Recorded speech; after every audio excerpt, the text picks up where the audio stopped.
Assalomu alaykum, hurmatli O'zbekiston bo'ylab YouTube kanali a'zolari, biz sizlarga o'z uyimizdagi parrandalar haqida mana qisqacha ma'lumot berib o'tamiz. Bular 8 ta edi. 8 ta 10 tacha edi. Bularning anchasi go'shtga ketdi. O'zimiz go'shtga o'tvordik. Nariyada mana yana qora tovuqlarimiz bor. Bitta, ikkita, uchta.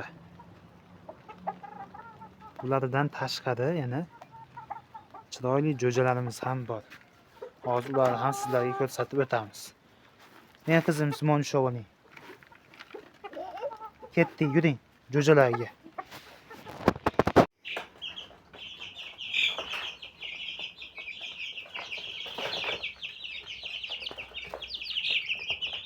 Mana Jersey gigant jo'jalari 2 oylik atrofida bo'lib qoldi.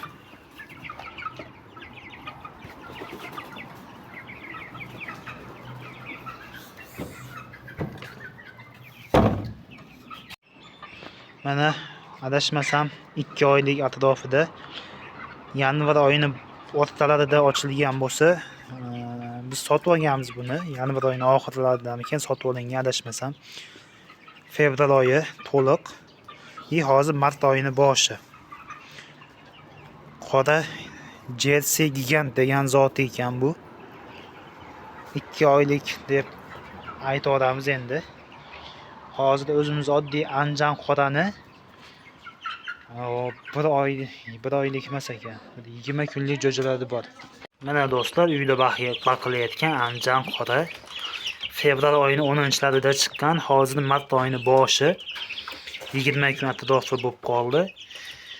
O'zimiz tuxumini sotib olganmiz 3000 so'mdan, 5000 so'mdan inkubatorga qo'yilgan.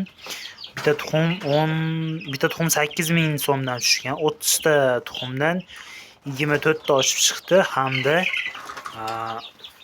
20 tasi katta bo'lyapti. 4 tasi nobud bo'lib qoldi. Bular asosiy tuxum 4,5 oyda tuxumga kiradi deyilgan anjan qora tovuqlar deb tuxumini sotib olgan. Buni xonaning ichida baxyapmiz. Hozir bizda havo sovib ketdi, vodiylimiz.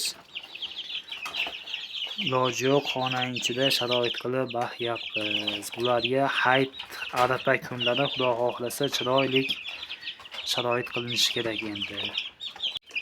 Kanalimizda yangilar obuna bo'lib qo'yasizlar, kuzatib boringlar bizni. Bundan keyin juda chiroyli videolar qo'yishga harakat qilamiz.